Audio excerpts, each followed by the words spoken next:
I'm Marle. This channel exists to connect gamers to MMOs they'll love. In this series, I play an old-school, non-instance group-based, refreshingly deep MMORPG called Arelith. Thank you for watching, and subscribe for more MMO content. In the last episode, after finishing our Goblicide in the Weald, just outside of Skaljard, we are interrupted by a band of gnomes, one of whom tugs at Mathian's cloak. You can hear that the battle music erupts, so my assumption was that we had been ambushed. A correction I need to make to my first video on Arelith is that PvP is not consensual. It needs to be justified through roleplay, which includes simply running away or charging your opponent. However, after examining our potential combatants, it appears as if we have safety in numbers, although, theoretically, these two could be high-level characters masquerading as newbie adventurers. We still aren't sure what's going on. As we continue to press them as to why they have stopped us, another team passes by, equally as confused as us. The mystery of the moment is an event horizon for the attention of those in this part of the Weald. As Starhaze casts Ghostly Visage, presumably in an attempt to be ready for a potential fray, Argos farts softly, which is just the type of flair of humor this situation needs. Watch what happens. The summoned Yethhound attacks the gnome. The moment is tense, since the aggression appears unprovoked, although for all we know, these gnomes are a forward troop functioning as a red herring for a more dangerous, nefarious band of criminals lurking in the shadows. Pather, the Hound Summoner, complains about the dog's temperament and promptly casts it into the Nether. It's hard to tell if the bite was the result of a misclick or if these motions are to divert attention away from a failed assault. I inspect Arcanus to see if there's any tactical information my character can discern, yet since he's too far away, there's nothing of use. Regardless, he and Arcanus apologize for the disruption while the two gnomes hide behind a nearby tree. During the pregnant pause of the moment, I speak my mind in Elvish despite not being sure of the situation's trajectory. While off-screen, you can see in the console that Pather wishes to give the Traveler a peace offering to demonstrate the accidental intent of the Hound attack, so it appears no malice was afoot or that Pather is adept at overriding another narrative than what actually occurred. But that's just the cynic in me speaking now. Despite having no further information as to why the gnomes bothered us to begin with, we decide to return to Skaljard. Perhaps the gnomes were simply playing in the woods and decided that we were part of their I Spy game. Maybe we'll find out later. As we continue to the gates, the gnomes still follow us, which leaves me feeling uneasy. One of them seems to be processing the likely accidental aggression against him moments ago. Moreover, the mention of elf friend may indicate that they have a friendship or association with a team member beyond this encounter. In terms of world building, you can hear the gnomes speaking. Certain emotes come with voiceover dialogue, and I love it. As seen in a previous episode, we passed by the player-made hunting lodge just outside of Skaljard.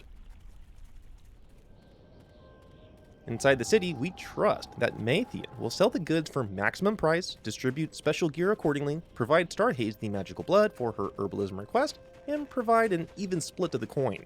Yet, we have little control over his actions. Watch how Mathian handles this situation. I will comment on the gameplay significance of this interaction in a moment, yet notice that the elven leader places items on the ground. Initially, the hammer was unidentified. However, upon inspection, due to my character's lore skill, she's able to discern its properties. Veterans of Arelith can clarify whether or not the item has been identified for only me, or if others in the group can benefit from my inspection. A magical amulet was also placed on the ground, which, for characters of our level, may be an upgrade. Lastly, he remembers Starhaze's wish. This moment is tricky for two reasons. First, we don't know whether or not the gnome is a thief, so he could grab an item and run off since there is no loot protection. Moreover, how much of the treasure does one person take? Too little and you risk not advancing as quickly as the others. Yet if you take too much, your reputation will be a kleptomaniac. The conundrum is that each party member has equal claim to all the items, not just one. What if your need is greater than the others? Does that justify one member taking all the loot? As each character negotiates these factors in the moment, it's worth pointing out that these types of reputational dilemmas is what causes Arelith and more social-driven MMORPGs to remain as active as they have been. How others perceive and remember Marle in this context has ramifications in play sessions that have yet to occur. There is a degree of reliance on me to perform as an able spellsword, just as I expect Mathian to equitably disperse the earned loot. This social equation of interdependence is one reason why I love Arelith. Of course, Mathian ensures that the other female elf receives her magical blood. To that point, she offers her services as a herbalist, which can craft healing kits, venom potions, and more. It should be noted that the Arelith team has recently created a very helpful web tool that exposes all crafting recipes at craft.nynarelith.com. After her generous offering, Mathian lets us know that he will meet us back at the campfire, where this adventure originally began with the split of the gold. Yet, as I turn the corner, an eagle must have followed someone into the town, which is quickly struck down. A typical day in Skal, I suppose. I speak to Havding to turn in my completed writs. To my delight, I earn another level. As an aside, the new writ rework has been completed, giving players a choice as to how to use the experience gained as a result of completing writs. We'll cover the details in a future episode, yet veterans can comment to correct or clarify this information. I return to the campfire and level up.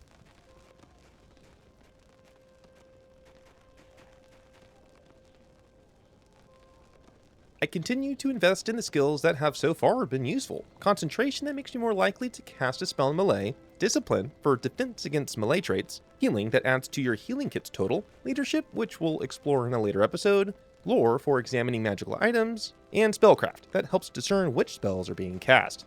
Next, I select new spells, which are exciting.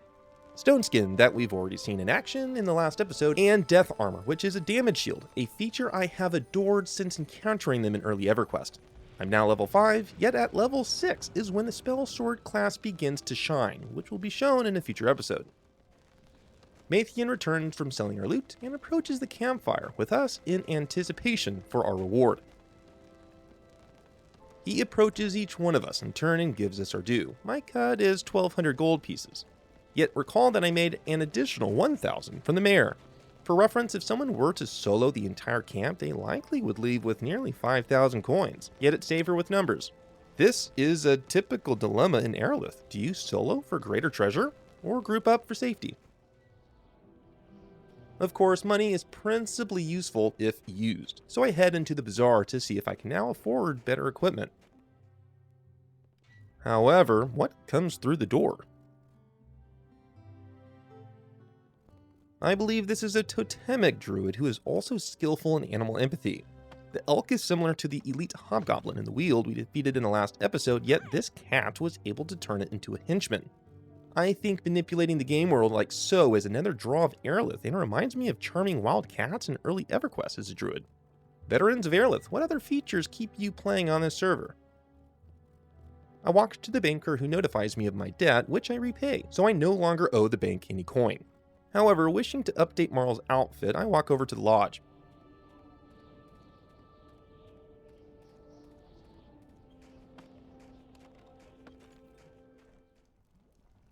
It's very dark, so I need to cast light to see.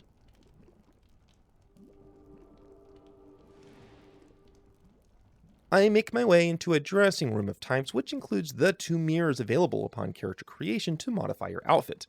This system, while clunky to use, is in fact very robust, and does not hide any cosmetic option behind a paywall. You can change every section of your character, including materials and colors. I presume many players spend quite some time making their character have an appropriate visual representation. One dream feature would be to be able to save your outfit publicly so others could copy, similar to Black Desert Online's beauty album. I settle on a new look, yet it won't be her final appearance. Also, notice that when I rest, the spell effect ends.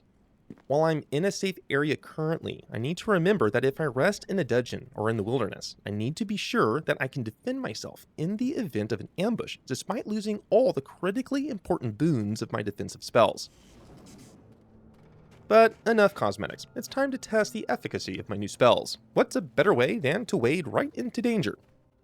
I find my way into the Duskwood, where I have traveled previously, albeit not as capable. However, just as I turn the corner, the first pack of zombies includes an elite right that towers over the others. I may be in over my head. Will Death Armor's damage shield keep me from visiting the City of Judgment? Watch the next episode to find out. Thank you for watching.